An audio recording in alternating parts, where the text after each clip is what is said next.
ইতালিতে জরুরি অবস্থা জারি করছে এবং সতর্কতা জারি করছে। সো আপনারা জানেন একটা দেশের যে অবকাঠামো আছে বা স্ট্রাকচার আছে সেটাকে দুর্বল করে দিতে পারে যে কোনো প্রাকৃতিক দুর্যোগ। সেটা হতে পারে লাইক ভূমিকম্প, জলোচ্ছ্বাস, বন্যা, অতিবৃষ্টি, অনাবৃষ্টি, হটএভার যাই হোক না কেন, একটা যে প্রাকৃতিক দুর্যোগ দুই একটা আঁকড়ে ধরে সুন্দরভাবে একটা দেশকে, সেই দেশকে কিন্তু তছনছ করে দেয় ওই প্রাকৃতিক দুর্যোগগুলো। সো ইতালিতে এখানে আমার একটা প্রতিবেদন আছে, প্রতিবেদনে বলা আছে ইতালিতে জরুরি অবস্থা জারি করা হয়েছে।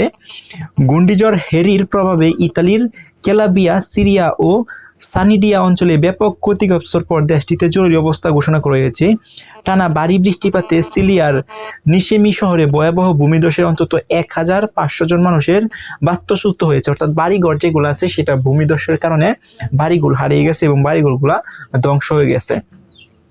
মঙ্গলবার 27শে জানুয়ারি ইতালির নাগরিক সুরক্ষা মন্ত্রী নেহরু মুসিমিস জানান, ভূমিধসটির শহরের কেন্দ্রের দিকে অগ্রসর হওয়ার নিরাপত্তা বেষ্টিত 100 মিটার থেকে বাড়িয়ে 150 মিটার করা হয়েছে।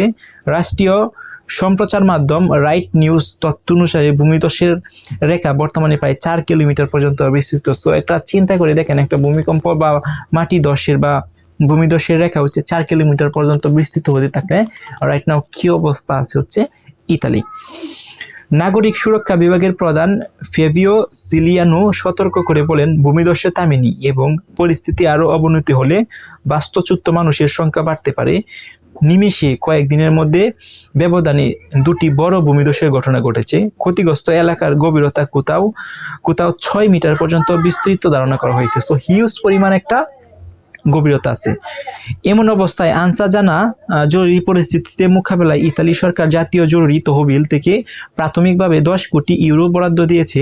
এই অর্থ ধ্বংসাবশেষ অপসারণ, জরুরি সেবা পুনরুদ্ধার ও ক্ষতিগ্রস্ত তাৎক্ষণিক সহযোগিতার ব্যয় ধরা হয়েছে। সো এটা একটা নর্মাল প্রসেস। অর্থাৎ আপনারা জানেন কোনো দেশের মধ্যে যদি কোনো একটা প্রাকৃতিক দুর্যোগ হয় তাহলে সরকার বা গভর্নমেন্টের একটা রেসপন্সিবিলিটি থাকে এবং একটা দায়িত্ব থাকে। সো সেই দায়িত্ব থেকে সরকার ইমিডিয়েটলি অর্থাৎ ইমার্জেন্সি কিছু অর্থ বা ফান্ড হচ্ছে ওদের দিছে এবং এই ফান্ডটা ব্যবহার করার জন্য বলা হয়েছে যাদের বসবাস বা বাড়িঘর চলে গেছে, জরুরি খাবার, জরুরি উদ্ধার কাজে সার্বিক যে বিষয়গুলো আছে সেইগুলো মেনটেন্যান্স করার জন্য কিছু অর্থ অলরেডি ওই দেশের সরকার ফান্ড জারি করছে, দেওয়া হয়েছে আর কি। এদিকে উত্তর ইতালির আরেজুনা ও জেনুয়ার মধ্যবর্তী বিয়া আরেলিয়া উপকূলীয় সড়কে ভূমিধসের ঘটনায় যান চলাচল অলরেডি বন্ধ আছে। সো একটা দেশের দিন যান চলাচল বন্ধ থাকে তাহলে তো জানেনই কি একটা অবস্থা হতে পারে।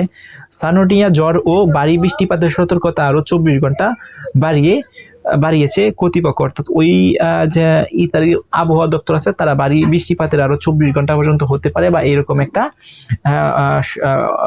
অবস্থা জারি করা হয়েছে। সো এই হচ্ছে সার্বিক অবস্থা ইতালিতে। সো ইতালিতে যদি এভাবে চলতে থাকে বেশ কয়েকদিন তাহলে হচ্ছে আরো ভূমিধসের ঘটনা ঘটবে এবং আরো অনেক ঘরবাড়ি ভূমিধসে চলে যাবে এবং প্রাণহানিরও সম্ভাবনা থাকে।